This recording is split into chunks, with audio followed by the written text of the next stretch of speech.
बिस्मिल्लाहिर्रहमानिर्रहीम। इल्म मंतिक का तारुफ हमने पढ़ लिया था। आज हमने इसका पहला सबक पढ़ना है। इसके पहले सबक में हमने दो चीज़ों को डिस्कस करना है। पहले नंबर पर यह है कि इल्म किसको कहते हैं, और दूसरे नंबर पर यह है कि तसव्वुर किसको कहते हैं और तस्दीक किसको कहते हैं। ये सारी चीज़ें हम इंशाल्लाह एक एक करके आज के सबक में समझेंगे। तो पहला सबक है इल्म की तारीफ़ और उसकी किस्में। इल्म की तारीफ़ इन्होंने लिखी है किताब में, किसी शय की सूरत का तुम्हारे ज़हन में आना, ये इल्म है। मिसाल के तौर पे किसी ने बोला ज़ैद, तो जब आपने ज़ैद सुना तो ज़ैद की सूरत आपके ज़हन के अंदर आ गई, तो हम कहेंगे कि आपको ज़ैद का इल्म हासिल है। ये एक बात है। अच्छा, यहाँ पे एक चीज़ और समझने की है, वो ये है कि ज़रूरी नहीं है कि कोई शख्स बोलेगा और फिर आपके ज़हन के अंदर वो सूरत आएगी तो हम कहेंगे तब आपको इल्म हासिल है। ये बोलना ज़रूरी नहीं है। बोलने के अलावा भी कोई भी चीज़ आपके ज़हन के अंदर आ रही है तो हम कहेंगे कि आपको उसका इल्म हासिल है।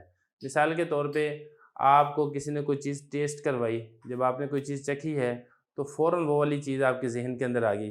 किसी ने आपको आम टेस्ट करवाया तो आम की शक्ल सूरत आपके ज़हन के अंदर आ गई, तो हम कहेंगे कि आपको आम का इल्म हासिल है। किसी ने आपको कोई खुशबू सूंघाई है तो खुशबू सूंघने से उस खुशबू की सूरत आपके ज़हन के अंदर आ गई, तो हम कहेंगे कि आपको उस खुशबू का इल्म हासिल है। ग़रज़ कोई भी चीज़ है जब आपके ज़हन में उसका तसव्वुर आ जाए तो हम कहेंगे कि आपको उस चीज़ का इल्म हासिल है। ये तो हो गया इल्म। देखिए, इस इल्म की दो किस्में हैं, एक है तसव्वुर और दूसरा है तस्दीक। तो इसमें सबसे पहले हम समझेंगे तस्दीक को। तो तस्दीक को समझने से पहले आप यहाँ पर मैं आपको 1 मिनट के लिए रोकूँगा और मैं आपको लेकर जाऊँगा नहव की तरफ। देखिए, नहव में हमने ये पढ़ा था कि लफ़्ज़ की दो किस्में हैं, एक है मुफ़रद और दूसरा है मुरक्कब। और फिर मुरक्कब के अंदर हमने पढ़ा था कि मुरक्कब की फिर आगे दो किस्में हैं, एक है मुरक्कब मुफ़ीद और दूसरा है मुरक्कब गैर मुफ़ीद। मुरक्कब मुफ़ीद में हमने ये पढ़ा था कि जिसमें कोई ख़बर या तलब हो, और गैर मुफ़ीद में हमने ये पढ़ा था जिसमें कोई ख़बर या तलब ना हो। फिर मुरक्कब मुफ़ीद की फिर आगे दो किस्में थी, एक था जुमला ख़बरिया, अगर ख़बर है तो जुमला ख़बरिया है, अगर तलब है तो जुमला इंशाइया है। तो यहाँ पर जो तस्दीक है ना, इसमें सबसे पहले तो आप ये निकाल लें कि इसमें तस्दीक में से मुफ़रद निकल जाएगा। मुफ़रद को तस्दीक नहीं कहा जाएगा, एक बात। तो इसमें सिर्फ़ और सिर्फ़ मुरक्कब रह जाएगा, और मुरक्कब में से फिर मुरक्कब मुफ़ीद है तस्दीक में।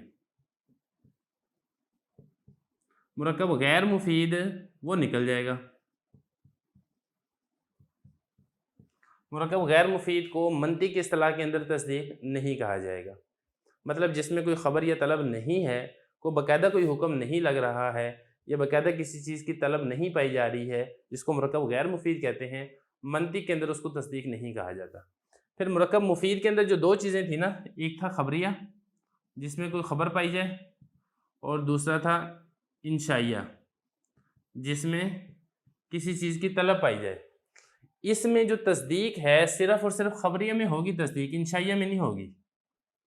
मतलब अगर किसी चीज़ की तलब पाई जा रही है तो जिसको हम इंशाइया कहते हैं, ये इंशाइया तस्दीक में ये भी नहीं होगी, बल्कि तस्दीक के अंदर सिर्फ़ और सिर्फ़ मुरक्कब में से, मुरक्कब मुफ़ीद में से जुमला ख़बरिया होगा। अच्छा, फिर जुमला ख़बरिया के अंदर दो चीज़ें होती हैं। जुमला ख़बरिया के अंदर ख़बर पाई जाती है, जैसा कि आपको मालूम है, जिसके कहने वाले को सच्चाई झूठा कहा जा सके। फिर इसमें इस चीज़ की कोई वज़ाहत नहीं है कि वो ख़बर ज़न्नी है या यकीनी है। वो ख़बर ज़न्नी भी हो सकती है कि शायद ज़ैद आया होगा, या शायद नहीं आया होगा, और ख़बर यकीनी भी हो सकती है कि ज़ैद अमर का बाप है। ये जो तस्दीक है, इसमें जो ज़न्नी ख़बर है वो भी इस तस्दीक के अंदर दाखिल नहीं है, बल्कि जो यकीनी ख़बर है सिर्फ़ वो ही तस्दीक के अंदर दाखिल है। मिसाल के तौर पे मैं कहता हूँ कि फ़लाँ शय है, जैसे मैं कहता हूँ ज़ैद अमर का बाप है, मैं यकीनी ख़बर देता हूँ तो इसको तो हम तस्दीक कहेंगे। और अगर यकीनी ख़बर नहीं है बल्कि ज़न्नी ख़बर है, शायद ज़ैद अमर का बाप है, तो इसको तस्दीक नहीं कहा जाएगा, बल्कि इसको तसव्वुर कहा जाएगा। ये इसी तरीके से उसमें ख़बर सिरे से है ही नहीं है, बल्कि उसके अंदर इंशा पाया जा रहा है, किस चीज़ की तलब पाई जा रही है, पानी लेकर आओ, ये वाला काम मत करो, तो इसको भी तस्दीक नहीं कहा जाएगा, इसको तसव्वुर कहा जाएगा। तो ख़ुलासा ये कि मुरक्कब मुफ़ीद में से सिर्फ़ जुमला ख़बरिया ये तस्दीक होगा, और जुमला ख़बरिया में से भी सिर्फ़ वो वाली ख़बर तस्दीक कहलाई जाएगी जिसके अंदर यकीनी और कन्फर्म कोई बात बताई जाएगी। अगर उसके अंदर ज़न है, उसके अंदर थोड़ा बहुत शक व शुबा है, तो उसको तस्दीक नहीं कहा जाएगा। और अगर वो मुरक्कब मुफ़ीद ही ना हो बल्कि मुरक्कब गैर मुफ़ीद हो, मुरक्कब गैर मुफ़ीद आपने मालूम है कि जिसके अंदर कोई ख़बर या तलब नहीं पाई जाती, जिसके ऊपर बाकायदा कोई हुक्म नहीं लगता, جیسے زید کا غلام، عمر کی کتاب وغیرہ وغیرہ، یہ سارے کے سارے تصورات کے اندر داخل ہوں گے، یہ تصدیق کے اندر داخل اور شامل نہیں ہوں گے۔ تو خلاصہ یہ نکلا کہ تصدیق میں صرف جملہ خبریہ میں سے یقینی خبر جو ہے وہ تصدیق میں ہوگی۔ اس کے علاوہ اگر وہ مرکب انشائیہ ہے، جملہ انشائیہ، تو تب بھی وہ تصدیق نہیں ہے، یا جملہ خبریہ میں یقین نہیں ہے، ظن ہے، تب بھی وہ تصدیق نہیں ہے بلکہ وہ تصور ہے، یا سرے سے وہ مرکب مفید ہی نہیں ہے، مرکب غیر مفید ہے، تب بھی وہ تصور ہے، اور اگر ہم یہ کہیں کہ وہ مرکب ہے ہی نہیں بلکہ مفرد ہے، تب بھی وہ تصور کہلایا جائے گا، وہ تصدیق نہیں کہلایا جائے گا۔ تو یہاں تک یہ ہمارا سبق مکمل ہو گیا ہے، جس میں ہم نے تصدیق پڑھ لیا ہے، جس میں مرکب مفید میں سے، جملہ خبریہ میں سے یقینی خبر یہ تصدیق ہے۔ اس کے علاوہ باقی ساری جتنی چیزیں آپ نے پڑھی ہیں وہ ساری کی ساری تصور کے اندر داخل ہیں۔ اب اس کے بعد ہم انشاءاللہ اس کی کچھ مشق کر لیں گے، جس میں ہم مثالوں کے ذریعے سے تصور اور تصدیق کو الگ الگ پہچان لیں گے۔ دیکھیے، علم کی تعریف ہم نے پڑھ لی تھی۔ علم کی تعریف کی دو قسمیں، تصور بھی ہم نے پڑھ لیا تھا اور تصدیق بھی ہم نے پڑھ لی تھی۔ اب کچھ مثالیں ہیں جن مثالوں کے اندر ہم غور کر کے ان میں سے تصور اور تصدیق کو الگ الگ کریں گے۔ تو یہی بس سوال ہے، ان مثالوں میں غور کر کے بتاؤ کہ تصور کون ہے اور تصدیق کون ہے۔ سب سے پہلی مثال ہے زید کا گھوڑا، تو یہ تصور ہے۔ یہ تصور کیوں ہے؟ کیونکہ اس میں دیکھیں کسی چیز کا حکم نہیں لگایا جا رہا۔ جیسا کہ میں نے آپ کو بتایا تھا کہ تصدیق کے اندر حکم لگایا جائے گا اور حکم بھی یقینی ہوگا، اور اگر حکم ظنی ہوگا یا سرے سے حکم ہی نہیں ہوگا تو پھر یہ تصدیق نہیں ہوگا بلکہ یہ تصور ہوگا۔ اور جیسا کہ آپ کو معلوم ہے زید کا گھوڑا یہ مرکب غیر مفید ہے، اور مرکب غیر مفید میں سے مرکب اضافی ہے۔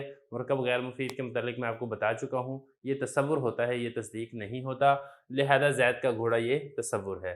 اسی طرح عمر کی بیٹی، اس میں بھی چونکہ کوئی حکم نہیں لگایا جا رہا، عمر کی بیٹی موجود ہے، موجود نہیں ہے وغیرہ وغیرہ، کوئی حکم نہیں لگایا جا رہا، لہذا یہ تصور ہے، یہ تصدیق نہیں ہے۔